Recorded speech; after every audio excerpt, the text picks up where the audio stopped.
Hello friends, BES union high school Bharuch ધોરણ 8 સત્ર 2 પાઠ 8 ભારતની સમસ્યાઓ અને ઉપાયો. વિદ્યાર્થી મિત્રો, આ પાઠમાં આપણે ભારતની સમસ્યાઓ અને તેના ઉપાયો વિશેની ચર્ચા કરીશું.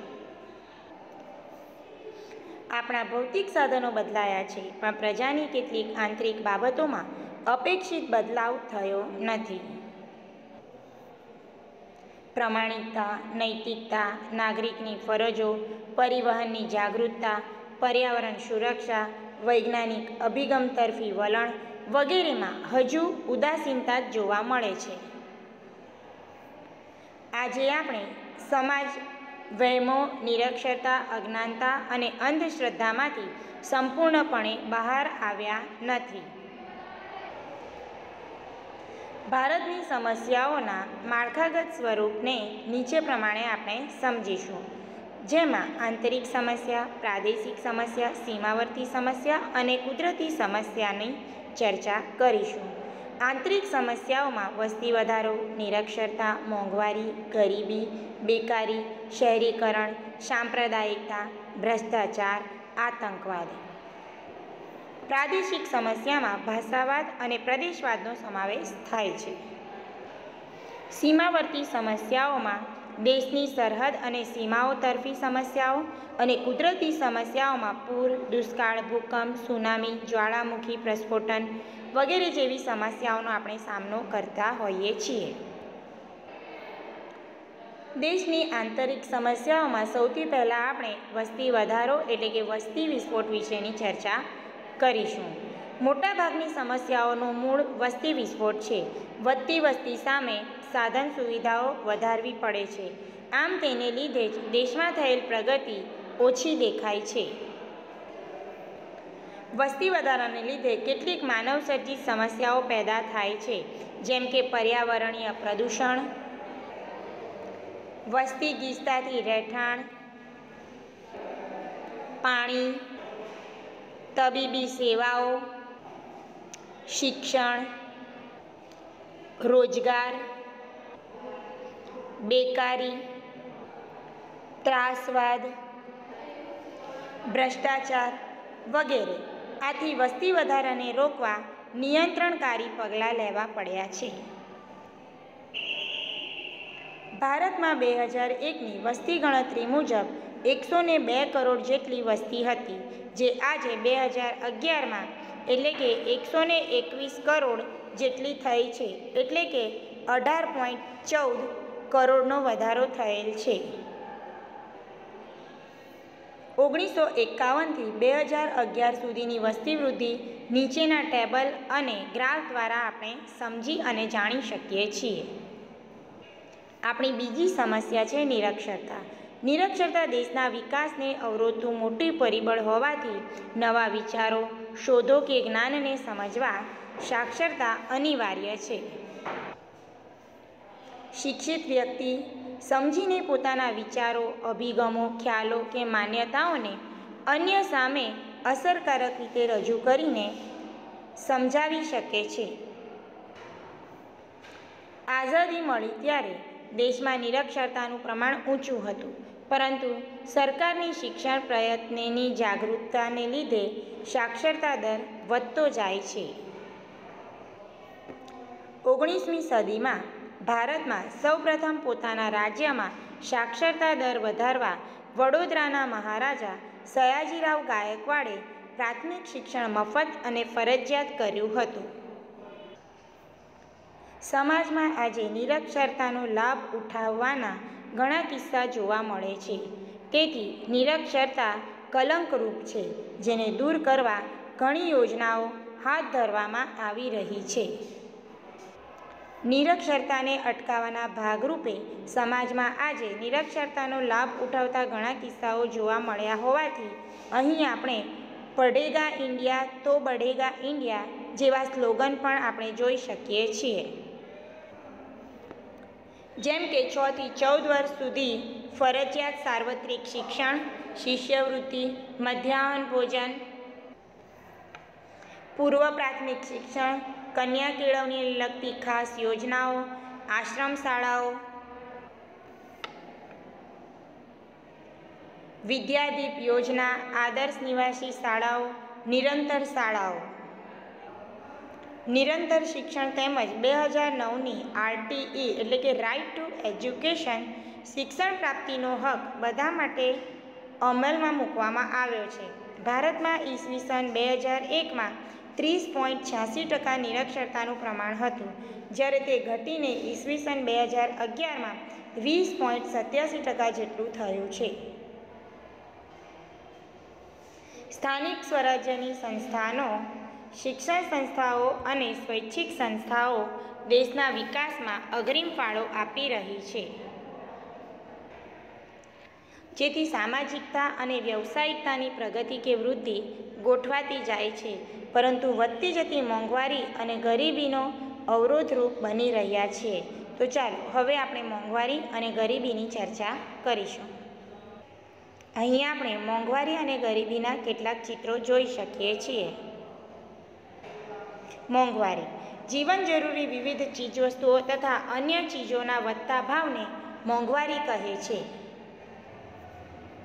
દૈનિક જરૂરિયાતોની કેટલીક વસ્તુઓના ભાવ વધારાની વિપરીત અસર જનજીવન પર જોવા મળતી હોવાથી મોંઘવારી એ સામાન્ય પ્રજા માટે શિરદર્દ સમાન બની છે.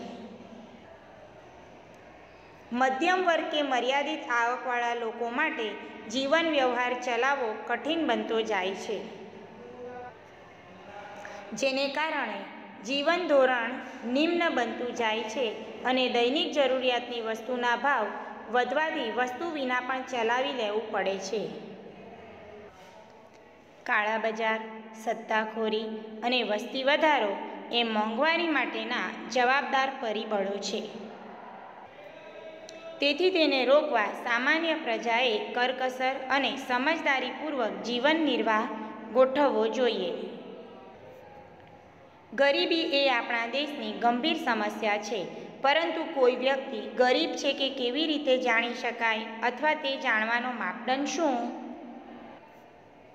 કોઈપણ વ્યક્તિ રોટી, કપડાં અને મકાન જેવી જીવનની મહત્વની જરૂરિયાતોથી વંચિત રહેતો હોય તો તેને ગરીબ કહે છે. દેશના મોટાભાગના લોકો જીવન ધોરણની પાયાની જરૂરિયાતો જેવી કે રોટી, કપડાં, મકાન, રોજગારી, શિક્ષણ, આરોગ્યથી વંચિત રહેવાની સ્થિતિને પણ ગરીબી કહેવાય છે.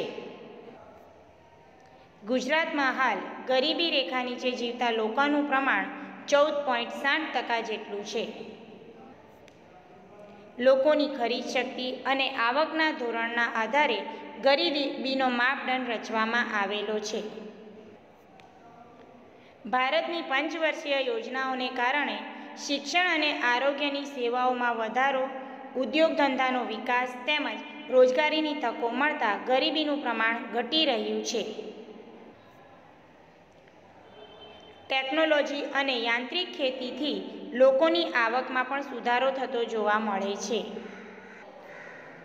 ગરીબી રેખા નીચે જીવતા લોકો એટલે કે BPL, બિલો પોવર્ટી લાઇન, ગરીબી રેખા નીચે જીવતા લોકો,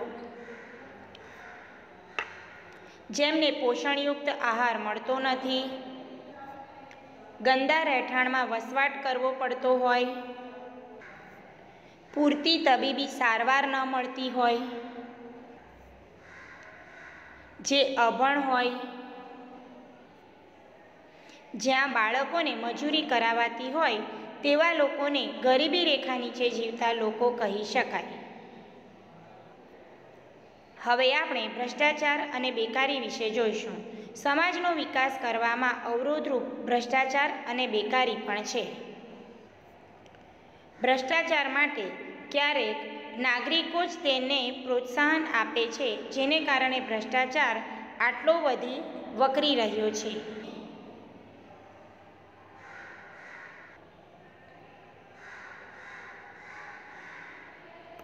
આમ લાંચ લેવી કે લાંચ આપવી એ બંને બાબતો ગુનો બને છે.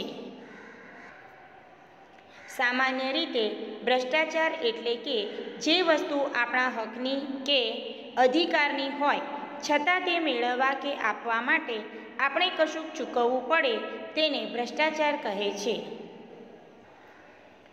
ટૂંક ટૂંકમાં વ્યક્તિ સાથે બિનકાયદાકીય અનીતિભર્યો વ્યવહાર એટલે કે ભ્રષ્ટાચાર. છેતરપિંડી, ભેટ સોગાદો લેવી, લાંચ રૂશ્વત લેવી વગેરે સ્વરૂપે ભ્રષ્ટાચાર જોવા મળે છે, જે સમગ્ર જનજીવનમાં વ્યાપકપણે પ્રસરી ગયેલો છે. કેટલાક લોકો અનૈતિક અને બેજવાબદારીપૂર્વક પોતાનો સ્વાર્થ સાધવા પોતાના પદ, સત્તા વગેરેનો ઉપયોગ કરીને ભ્રષ્ટ આચરણનો આશ્રય લે છે, જે સમાજનું મોટામાં મોટું દૂષણ એટલે કે કલંક છે. ભ્રષ્ટાચારથી દેશના તેમજ વ્યક્તિગત મૂલ્યો પર ઘણી ખરાબ અસરો પડે છે. ભ્રષ્ટાચારથી દેશના તેમજ વ્યક્તિગત મૂલ્યો પર ઘણી ખરાબ અસર પડતી આપણને જોવા મળે છે. નૈતિક મૂલ્યોનો હ્રાસ થાય છે. ભ્રષ્ટાચારથી મોંઘવારીને પોષણ મળે છે. કાયદા કાનૂન પ્રત્યે વિશ્વાસ ઘટે છે અને સગાવાદ પોષાય છે. માનવીય વિશ્વાસ અને શ્રદ્ધા ઘટે છે. ભ્રષ્ટાચારના દૂષણને દૂર કરવા 1988થી ભારત સરકારે કાયદાની જોગવાઈ કરેલી છે. તેમજ 1964માં લાંચ રૂશ્વત વિરોધી બ્યુરોની રચના કરેલ છે, જે ભ્રષ્ટાચારની તપાસ કરે છે. નાગરિકોને આ સમસ્યાના ઉકેલ માટેનું માર્ગદર્શન પણ આપે છે. હવે આપણે બેરોજગારી વિશે જોઈશું. આજના વૈજ્ઞાનિક યુગમાં અદ્યતન ટેકનોલોજીથી બેકારીમાં વધારો થયો છે. જેમ કે કોમ્પ્યુટરાઇઝ કાર્યપ્રણાલીથી સારી ગુણવત્તાવાળું કામ ઝડપી બન્યું, તેમજ ગામડાઓમાં ખેતીમાં યાંત્રિકીકરણ થતાં ખેતમજૂરો માટે રોજીરોટીનો પ્રશ્ન પણ વિકટ બન્યો છે. અહીં આપણે ગ્રામ્ય વિસ્તારની બેકારી જોઈ શકીએ છીએ. ગ્રામ્ય વિસ્તારવાળા કામની શોધમાં શહેર તરફ વળ્યા, જેથી ગામડા હવે તૂટતા થયા છે. શિક્ષણનો વ્યાપ વધ્યો છે, પણ નોકરી કે રોજગારીની તકો પૂરી ન સર્જાતા પણ બેકારીનું પ્રમાણ વધેલ છે.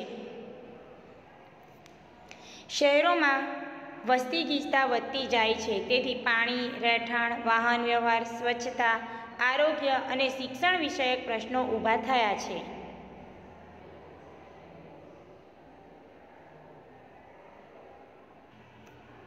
આ સાથે ગંદા વસવાટો, ઝૂંપડપટ્ટી વધતા સામાજિક પ્રવૃત્તિઓ, બાળમજૂરી, નશાકારક ચીજોનું સેવન, માનસિક તાણ વગેરે સમસ્યાઓ ઝડપથી વધી રહી છે.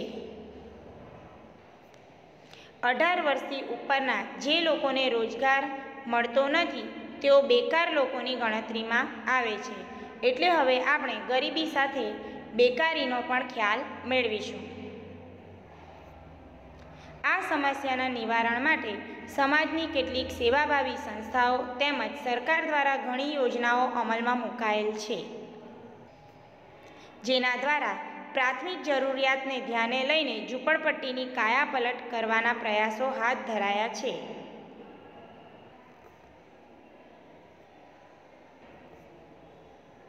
અટકાવવાના ઉપાય રૂપે ખાસ આવાસ યોજનાઓ બનાવવામાં આવેલી છે. મફત શિક્ષણ, પીવાનું શુદ્ધ પાણી, સ્વચ્છતા,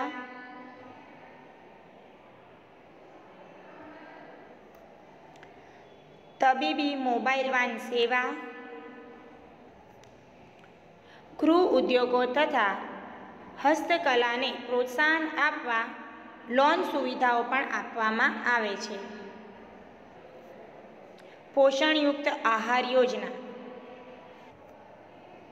આઝાદી બાદ ખેડૂતોને ખેતી અને પશુપાલનના વિકાસ માટે ઓછા દરની લોન તથા સહાય આપવાનું શરૂ કરવામાં આવ્યું, જેને કારણે હરિયાળી ક્રાંતિ અને શ્વેત ક્રાંતિનો ઉદ્ભવ થયો છે અને આ વ્યવસાયોની ઉત્પાદકતા પણ વધી છે. અહીં આપણે હરિયાળી ક્રાંતિ અને એક તરફ થયેલી શ્વેત ક્રાંતિ વિશેના ચિત્રો જોઈ શકીએ છીએ. સૌથી ગંભીર સમસ્યા છે આતંકવાદ. આતંકવાદ વૈશ્વિક સમસ્યા હોવાથી એ રાષ્ટ્રની પ્રગતિમાં અવરોધક છે. શાંતિ, અમન, ભાઈચારો તથા દેશની આબાદીને છિન્ન ભિન્ન કરવાવાળી હલકી મનોવૃત્તિનું હિંસક કૃત્ય છે.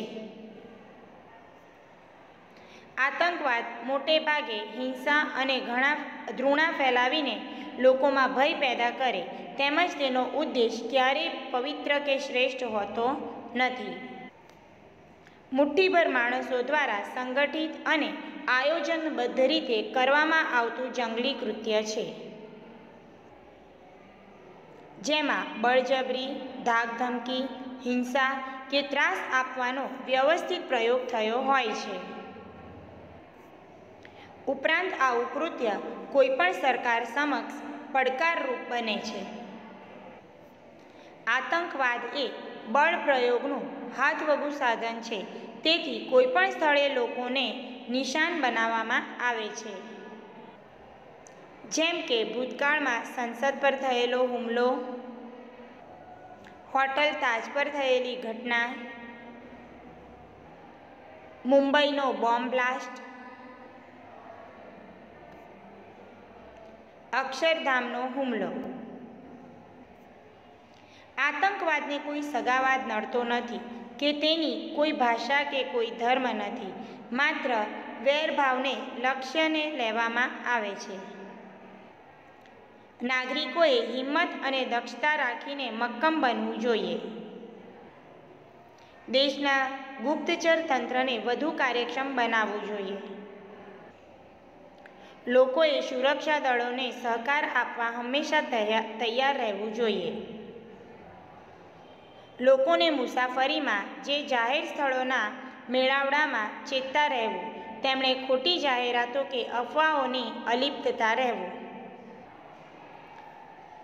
સીસીટીવી કેમેરા અને મેટલ ડિટેક્ટિવ જેવા ઉપકરણોથી સુરક્ષા દળોને સુસજ્જ કરવા જોઈએ. આ ઉપાયો હાથ ધરવામાં આવશે તો જ આપણે આતંકવાદને નકારી શકીશું. આમ, ભારતની સમસ્યાઓ અને તેના ઉપાયો આપણે સ્પષ્ટ રીતે જોયા અને તેનો અમલ પણ થાય તેવા પ્રયત્નો કરવા જોઈએ. આભાર.